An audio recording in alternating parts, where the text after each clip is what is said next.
多人觉得这个今天来看，这个自然农法好像做出来有点成就了。别人吃到我们自然农法的食物或者看到我们田地里面这种景观有点惊讶。其实，在6年前做这件事情的时候，说真心话是没有办法有人理解和支持，更多的是反对和质疑。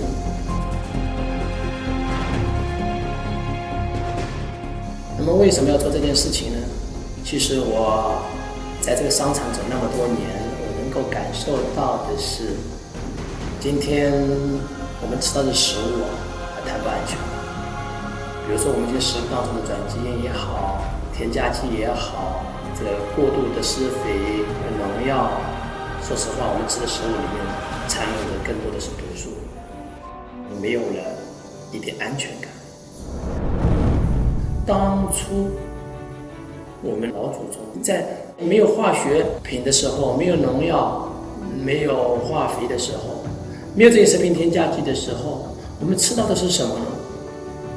那个时候我后来看了，我觉得我们应该追求古法，去跟着我们祖祖辈辈真正的传统，去走出一条真正属于安全的、属于自己的路。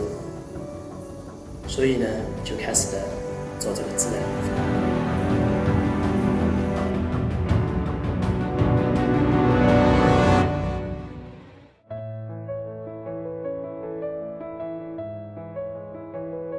今天的人都比这个社会已经科普化了，已经教育成不施肥肯定是不会长的啦，不打药肯定比虫子吃完的啦，我们要追求产量啦。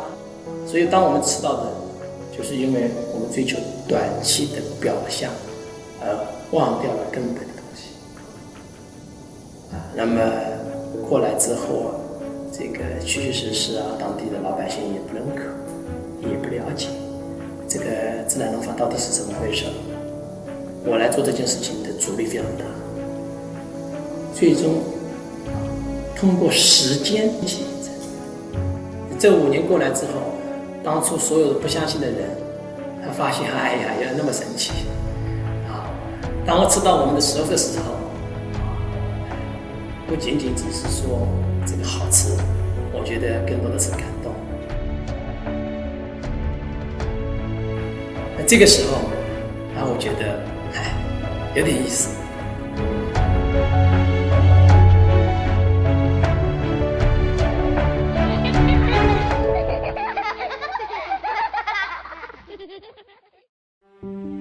同样，很多人问我，那到底是什么原理呢？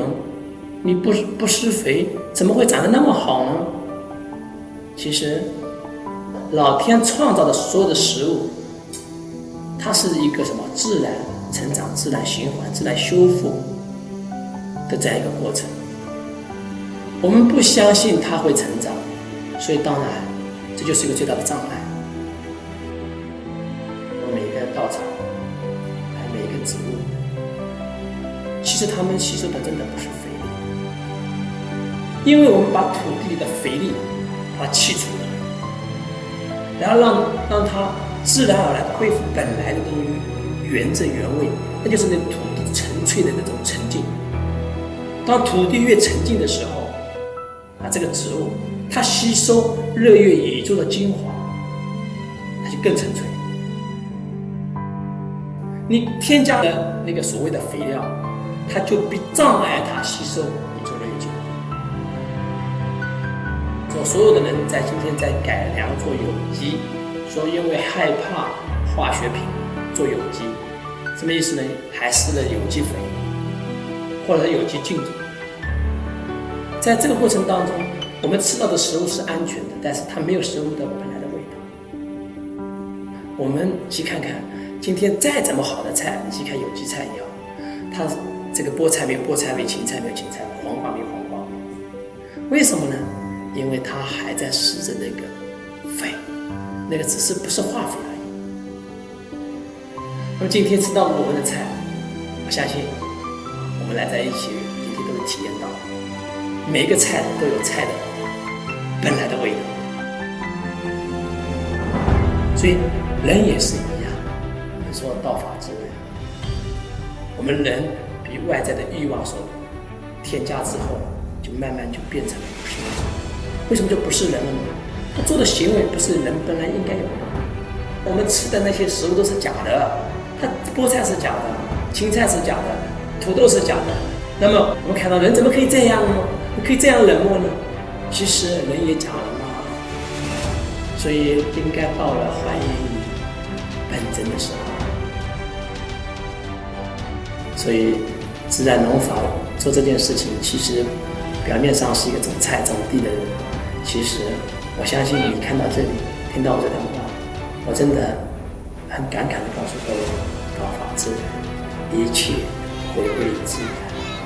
今天的人拿个 iPad， 拿个塑料的玩具，拿个木头的玩具，他们每天面对的更多的东西是没有生命力的东西。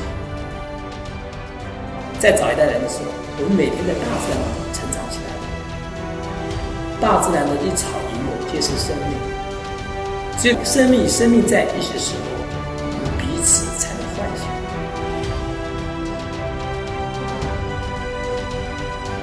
而我们今天每天跟一个假的东西在一起的时候，我们如何可以换出我们真的东西来呢？我们吃到的食物，为了达到更大的产量，我们连基因都转了。我们不知道害怕，这些转基因的东西吃进去之后，即将带给我们是什么呢？就是迷失啊！所以，真的种地5-6年时间，我觉得也在给我自己上课。